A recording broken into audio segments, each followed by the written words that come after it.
आज के इस वीडियो में हम देखने वाले हैं अध्याय फर्स्ट जो है नंबर एंड नंबर सिस्टम्स, संख्या और संख्या पद्धति। ये जो है जवाहर नवोदय विद्यालय में जो है इसमें से एक या दो क्वेश्चन जो है 100% आता है और हर बार आता है। तो इस चैप्टर से आपको देखने को मिलेंगे एक या दो क्वेश्चन। तो अब जो है 2027 का जो है जवाहर नवोदय विद्यालय की तैयारी कर रहे हैं तो हमारे चैनल से जुड़ जाइए। बिल्कुल बेसिक से और जीरो लेबर से जो है सिखाया जाएगा। 100% आप जो है क्रॉस कर पाएंगे और सारे तरीके जो है बताया जाएगा। तो पहला क्वेश्चन आप लोगों के सामने इसमें जो है इसमें स्थानीय मान और अंकित मान ज्ञात करना है। तो पहले स्थानीय मान और अंकित मान को समझ लेते हैं। तो जैसे यहाँ पे कोई भी संख्या होती है तो यहाँ पे 6, 4, 5 और 3, तो 6, 4, 5 और 3 है। तो इसमें जो है स्थानीय मान ज्ञात करना है। तो पहले का जो है स्थानीय मान जो होता है यहाँ पे देखेंगे एक ही अंक है तो एक अंक उतार लेते हैं। उसके बाद दूसरा अंक जो होता है दूसरे अंक को लिखते हैं और इसके सामने जितना अंक होगा, इसके सामने जितने अंक होंगे, एक अंक है तो एक जीरो लगा देंगे। तो ये इसका जो है स्थानीय मान हो जाएगा। जैसे 4 है तो 4 को लिखेंगे और इसके सामने जितने अंक रहेंगे, 2 अंक हैं तो 2 जीरो इसके सामने लगा देंगे। तो ये इसका जो है 4 का स्थानीय मान हो जाएगा 400। इसी प्रकार जो है 6 का स्थानीय मान देखते हैं। तो 6 का स्थानीय मान लिखने के लिए यहाँ पे 6 लिखेंगे और इसके सामने कितने अंक हैं, 1, 2, 3 अंक हैं तो 3 जीरो यहाँ पे हम लगा देते हैं। तो 6 का स्थानीय मान ये ज्ञात हो जाएगा। अब इसी प्रकार यहाँ पे देखेंगे इसका अंकित मान क्या होता है। ये है स्थानीय मान। याद रखना है कि ये स्थानीय मान है। और इसके बाद जो है अंकित मान क्या है। इसमें अंकित मान को कैसे देखेंगे कि 6, 4, 5 और 3 है। इसमें अंकित मान 6 का जैसे देखना है या 5 का, 4 का, जो भी हो।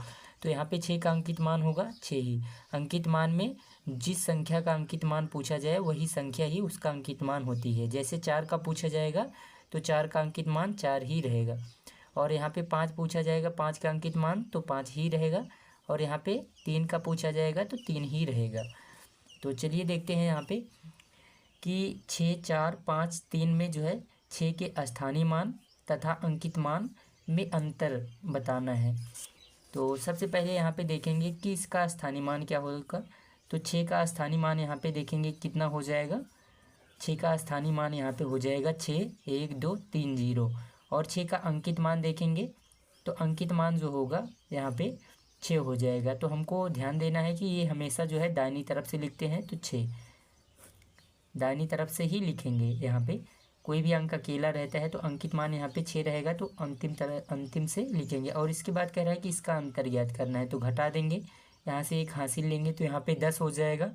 यहाँ से इसको हासिल देंगे तो ये 10 हो जाएगा, ये 9 हो जाएगा। इसी प्रकार इसको हासिल देंगे तो ये 10 हो जाएगा। 10 में से 6 चला जाएगा तो 4 बचेगा। और यहाँ पे कितना बचेगा, 9, क्योंकि ये भी एक हासिल दे दिया था, ये भी एक हासिल दिया था तो यहाँ पे भी 9 बचेगा।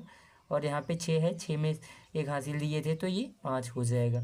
तो 5, 9, 9, 4 जो है इसका राइट आंसर हो जाएगा। तो यहाँ पे देखेंगे 5, 9, 9, 4 ए ही इसका जो है राइट आंसर है। आगे यहाँ पे दूसरा क्वेश्चन देखते हैं। दूसरा क्वेश्चन आप लोगों के सामने है कि यहाँ पे 1023 में शून्य का जो है स्थानीय मान। तो शून्य का स्थानीय मान यहाँ पे आपको बताना है। तो शून्य का स्थानीय मान ज्ञात करने के लिए यहाँ पे जैसे 1, 2, 1, 0, 2, 3, तो शून्य का स्थानीय मान जो होता है शून्य ही रहता है। जीरो का स्थानीय मान कितना ही रहेगा, 0 ही रहेगा। इसके आगे चाहे जितना जीरो लगाओ उसका कोई भी अर्थ नहीं होता है, इसका कोई मतलब नहीं होगा। तो इसलिए यहाँ पे इसका स्थानीय मान कितना रहेगा, शून्य। शून्य का स्थानीय मान सदैव शून्य ही रहता है, अंकित मान भी शून्य ही रहता है। तो इसका जो राइट आंसर हो जाएगा वो बी हो जाएगा। आगे यहाँ पे देखते हैं क्वेश्चन नंबर जो है 3। क्वेश्चन नंबर 3 यहाँ पे है। इसमें आपको बताना है कि 5, 7, 4, 8, 7, 3 में जो है 8 का स्थानीय मान है। तो 8 का स्थानीय मान यहाँ पे आपको बताना है। तो 8 का स्थानीय मान बताने के लिए यहाँ पे पहले इसको लिख लेंगे 5, 7, 4, 8, 7, 3। तो 8 का स्थानीय मान यहाँ पे देखेंगे 8 लिखेंगे और इसके आगे कितने अंक हैं, 1 और 2, तो 2 अंक हैं तो 2 जीरो लगा दिए। तो यहाँ पे इसका स्थानीय मान कितना हो जाएगा, 800 हो जाएगा। तो 800 इसमें कहाँ पे है, सी वाले में। तो सी वाला इसका जो है बिल्कुल राइट आंसर यहाँ पे हो जाएगा। आगे यहाँ पे अगला क्वेश्चन देख लेते हैं यहाँ पे कि 90,000 जो है 90,099 को निम्नलिखित रूप में लिखा जा सकता है। तो 90,000 जो है, ये क्वेश्चन भी बहुत बनता है, इस टाइप के क्वेश्चन भी। तो 90,000 पहले आपको लिख लेना है। तो हज़ार में कितने जीरो होते हैं, तो पहले कह रहा है कि 90, तो 90 लिख लेना है। हज़ार के स्थान पे कितने होते हैं, कितने जीरो हज़ार में, 3 जीरो, तो 3 जीरो लगा लेंगे। और उसके आगे यहाँ पे 99 भी है, तो 99 भी हम नीचे लिख लेते हैं, 99 भी। अब दोनों को जोड़ लेंगे तो यहाँ पे 90,099 हो जाएगा। जीरो में 9 जोड़ेंगे तो 9 हो जाएगा, और यहाँ पे 9 है तो 9, यहाँ पे जीरो, फिर उसके बाद जीरो, और यहाँ पे 9।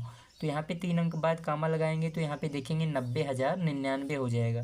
तो 90,099 इस प्रकार यहाँ पे लिखा जाएगा, 900 फिर 99। तो यहाँ पे डी वाला इसका जो है बिल्कुल राइट आंसर यहाँ पे हो जाएगा। आगे यहाँ पे देखते हैं, इसी प्रकार जो है संख्या को लिखने के लिए है कि यहाँ पे 7,05,102 को संख्यांक के रूप में लिखने पर प्राप्त होगा। तो 7 लाख पहले दिया गया है, तो 7 लाख में कितने जीरो होते हैं, तो 7 लाख में आपको पता होना चाहिए कि 5 जीरो होते हैं, 1 2 3 4 5। लाख में लाख आ जाएगा तो 5 जीरो रहेगा।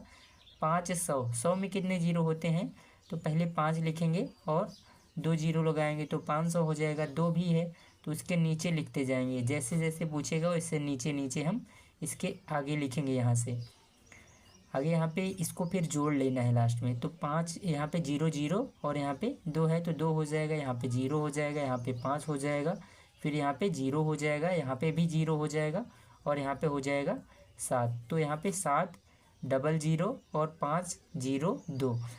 तो यहाँ पे आप ऑप्शन देख लेते हैं।